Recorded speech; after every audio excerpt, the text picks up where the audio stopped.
क्या आप जानते हैं कि हमारे भारतीय संविधान में एक तरह का छिपा हुआ इमरजेंसी मोड है? जी हाँ, एक ऐसी व्यवस्था जो संकट के समय देश की पूरी शासन प्रणाली का चेहरा ही बदल सकती है। तो चलिए आज इसी दिलचस्प और बेहद जरूरी विषय की गहराइयों में उतरते हैं। देखिए, ये शब्द खुद संविधान के निर्माता डॉक्टर अंबेडकर के हैं। उन्होंने एक उम्मीद जताई थी, एक चेतावनी भी दी थी। और यही बात एक बड़ा सवाल खड़ा करती है। क्या उनकी ये उम्मीद पूरी हुई? क्या इन प्रावधानों का इस्तेमाल वाकई सिर्फ एक आखिरी उपाय की तरह ही हुआ है? तो चलिए इसे जरा आसान भाषा में समझते हैं। सोचिए, सामान्य दिनों में हमारा संविधान एक फेडरल सिस्टम की तरह काम करता है। मतलब केंद्र और राज्य दोनों के पास अपनी अपनी शक्तियां हैं और वे मिलकर काम करते हैं। लेकिन जैसे ही इमरजेंसी लगती है, ये पूरा ढांचा बदल जाता है। ये एक यूनिटरी सिस्टम बन जाता है जहां सारी की सारी शक्ति केंद्र सरकार के हाथों में आ जाती है। बिल्कुल वैसे जैसे किसी मुश्किल घड़ी में घर का कोई एक बड़ा सदस्य सारी जिम्मेदारी अपने ऊपर ले लेता है। अब बात करते हैं पहले और सबसे शक्तिशाली प्रकार के आपातकाल की, नेशनल इमरजेंसी यानी राष्ट्रीय आपातकाल, जिसका जिक्र हमें संविधान के अनुच्छेद 352 में मिलता है। तो ये नेशनल इमरजेंसी ऐसे ही किसी भी कारण से नहीं लगाई जा सकती। इसके लिए संविधान में सिर्फ 3 ठोस वजहें बताई गई हैं। पहली, अगर युद्ध छिड़ जाए। दूसरी, किसी दूसरे देश का हमला हो जाए। और तीसरी, देश के भीतर ही सशस्त्र विद्रोह हो जाए, मतलब लोग हथियार उठा लें। यहाँ एक बहुत ही दिलचस्प और जरूरी बात है। पहले सशस्त्र विद्रोह की जगह एक शब्द था, आंतरिक अशांति। अब ये शब्द बहुत ही अस्पष्ट था, इसकी कोई साफ परिभाषा नहीं थी। और इसी अस्पष्टता का फायदा उठाकर 1975 में इमरजेंसी लगाई गई थी।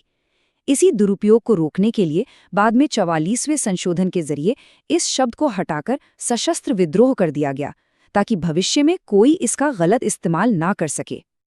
चलिए अब देश के स्तर से उतरकर राज्यों पर आते हैं। बात करते हैं दूसरे प्रकार के आपातकाल की, जिसे हम सब राष्ट्रपति शासन या प्रेसिडेंट्स रूल के नाम से जानते हैं। इसे राज्य आपातकाल या संवैधानिक आपातकाल भी कहा जाता है। यह तब लगाया जाता है जब किसी राज्य की सरकार संविधान के नियमों के हिसाब से काम नहीं कर पा रही हो, या यूं कहें कि वहां का संवैधानिक ढांचा ही विफल हो गया हो। ऐसे में केंद्र सरकार सीधे सीधे उस राज्य का शासन अपने हाथ में ले लेती है। अब जरा इस आंकड़े पर गौर कीजिए। 1950 से लेकर आज तक 125 से भी ज्यादा बार राष्ट्रपति शासन लगाया जा चुका है। ये एक बहुत बड़ी संख्या है। इसका इस्तेमाल खासकर 1970 और 80 के दशक में बहुत हुआ, जब अक्सर केंद्र और राज्यों में अलग अलग पार्टियों की सरकारें हुआ करती थीं। और यहीं से वो बड़ा सवाल उठता है जिस पर हमेशा बहस होती है। क्या अनुच्छेद 556 वाकई संविधान को बचाने वाला एक सेफ्टी नेट है, या फिर ये केंद्र के हाथों में एक ऐसा राजनीतिक हथियार बन गया है जिसका इस्तेमाल राज्यों की चुनी हुई सरकारों को गिराने के लिए किया जाता है? इतिहास को देखें तो ज्यादातर उंगलियां दूसरी बात की तरफ ही उठती हैं। तो अब जब हमने ये समझ लिया है कि आपातकाल क्या होता है और कब लगता है, तो अब ये देखना जरूरी है कि इसका असर क्या होता है, इन असाधारण शक्तियों के परिणाम क्या हैं, और सबसे जरूरी, इनके गलत इस्तेमाल को रोकने के लिए हमारे संविधान में क्या सेफगार्ड्स यानी क्या सुरक्षा उपाय बनाए गए हैं। राष्ट्रीय आपातकाल के प्रभाव बहुत गहरे और व्यापक होते हैं। देखिए, केंद्र सरकार को राज्य सूची के विषयों पर भी कानून बनाने की ताकत मिल जाती है। लोकसभा का कार्यकाल एक बार में 1 साल के लिए बढ़ाया जा सकता है।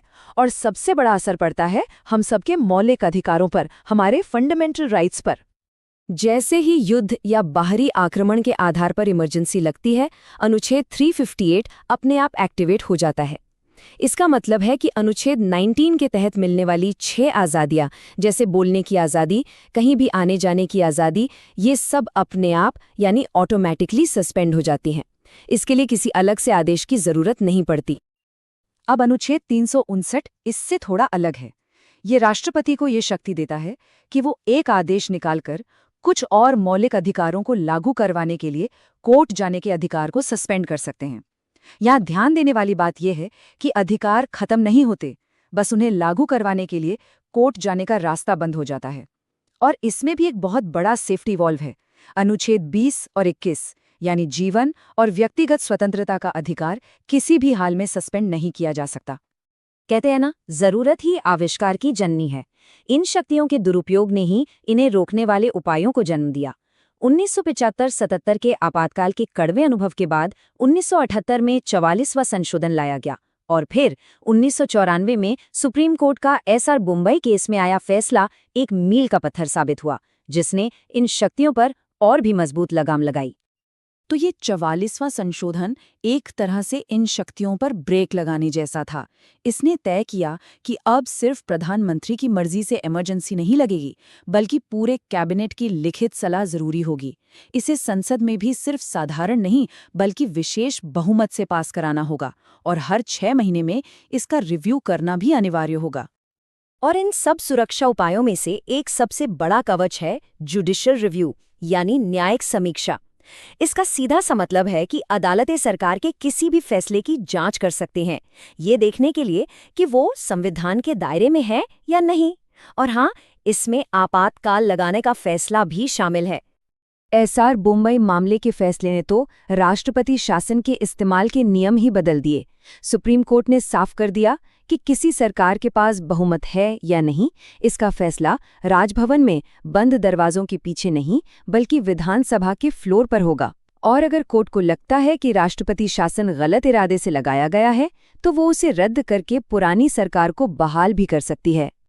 तो हम घूम फिर कर वहीं आ जाते हैं। डॉक्टर अंबेडकर ने जिसे एक मृत पत्र बने रहने की उम्मीद की थी, संविधान सभा के ही एक और सदस्य एच.वी. कामथ ने उसे घातक हथियार बनने की आशंका जताई थी। ये उद्धरण इन प्रावधानों की कहानी के 2 सिरों को दिखाता है, एक उम्मीद और दूसरी हकीकत। तो आखिर में ये सवाल हमारे सामने है, क्या ये असाधारण शक्तियां देश की सुरक्षा के लिए एक जरूरी सेफ्टी वॉल्व है या फिर ये हमारे लोकतंत्र की आत्मा के लिए ही एक खतरा है? ये सुरक्षा और स्वतंत्रता के बीच का एक बहुत ही नाजुक संतुलन है, जिस पर हमेशा सोचते रहना जरूरी है।